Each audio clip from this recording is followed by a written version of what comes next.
今天就在我们的旅馆周围随便走走，咱们闲逛聊雅典。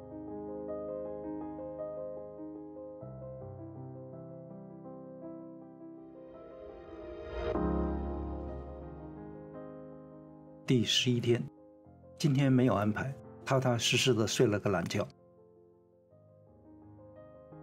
8点多从旅馆出来，6个班到普拉卡，吃了个早餐，加小费20欧元。旅馆在雅典老城区市中心，出来一拐弯就是雅典国家花园。花园里有一座新古典主义风格的建筑——扎皮翁宫，它和现代奥林匹克运动有莫大的关系。古希腊时，奥林匹克运动会是当时最重要的赛事之一，1000多年里一共举办过293届，一直到公元393年，奥运会和其他运动会都被罗马皇帝下令废除了。1832年希腊独立后，一位希腊商人、慈善家阿万杰罗斯·扎波斯决心复兴古代奥林匹克运动会。他分别赞助举办了1859年、1870年和1875年3届扎波斯奥林匹克运动会。这些比赛使得传承了上千年的古代奥林匹克运动会得以在现代复兴。扎波斯在1865年去世的时候，指定用他的遗产在雅典重建永久性体育场，用于举办未来的奥林匹克运动会，还修建了这座以他的名字命名的扎皮翁宫，作为展览和会议中心。扎波斯的善举为现代奥林匹克运动奠定了基础。现在扎波斯的头骨就葬在扎皮翁宫中。花园的东门外路对面是泛雅典运动场，就是扎波斯重建的那个运动场。整个运动场呈 U 字形，三面都是看台，它是世界上唯一完全用大理石建造的运动场。1896年国际奥委会举办的第一届现代奥林匹克运动会就是在这里举行的。花园的南面是奥林匹亚宙斯神庙，它始建于公元前6世纪，建了600多年，直到公元2世纪罗马皇帝哈德良统治时期才完工。在当时，这座有104根巨大石柱的神庙是希腊最大的神庙。然而它的辉煌只有那么短暂一瞬。公元267年，神庙建成后大约100余年后，它在一次日耳曼蛮族的入侵中被损坏，成了废墟。我们现在看到的是历经劫难残留下来的神庙石柱，可以想象神庙在当年是多么宏伟壮观。奥林匹亚宙斯神庙的前面是哈德良拱门，公元131年由罗马皇帝哈德良建造。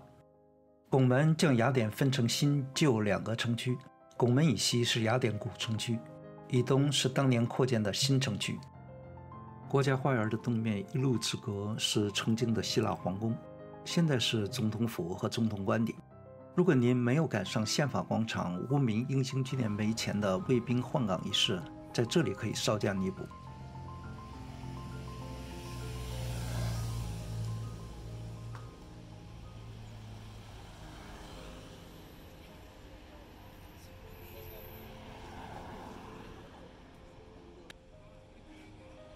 这些卫兵属于希腊的总统卫队，叫埃弗佐尼，负责保护雅典宪法广场无名英雄纪念碑以及希腊总统府。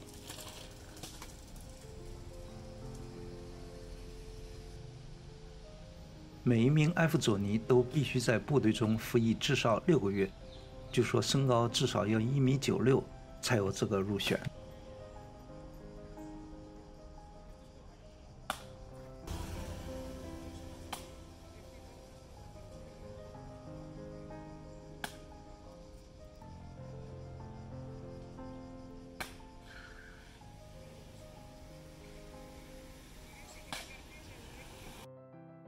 在雅典这几天，我们租了一辆车，方便远行。租车时，大的公司可能要看国际驾照，再有这里自动挡的车好像不多。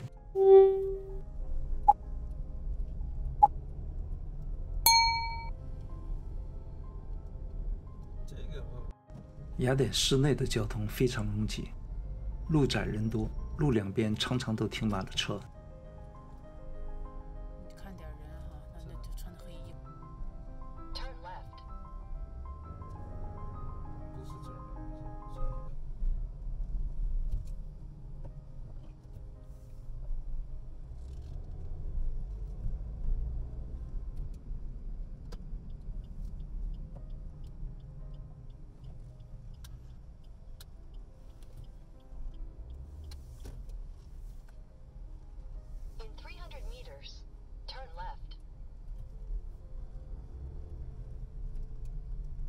说到停车，在雅典停车场你大半是进不去的，在门口你就得把车交给停车场的师傅。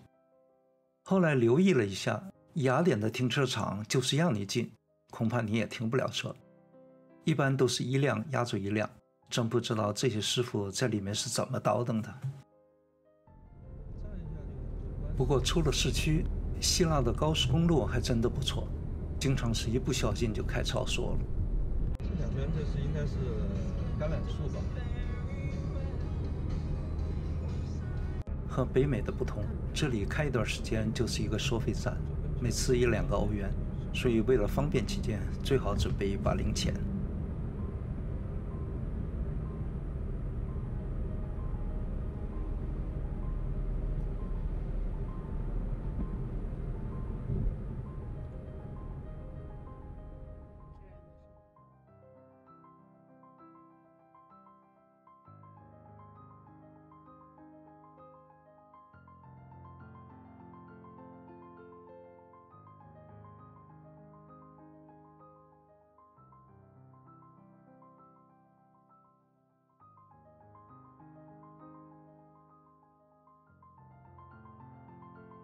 曾经有朋友问，能看懂高速标示上的地名吗？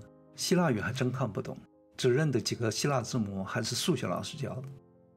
不过不要紧，因为大多数情况下都有罗马注音，就是用罗马字母来标注对应的希腊字母或读音，大概跟汉语拼音的意思差不多吧。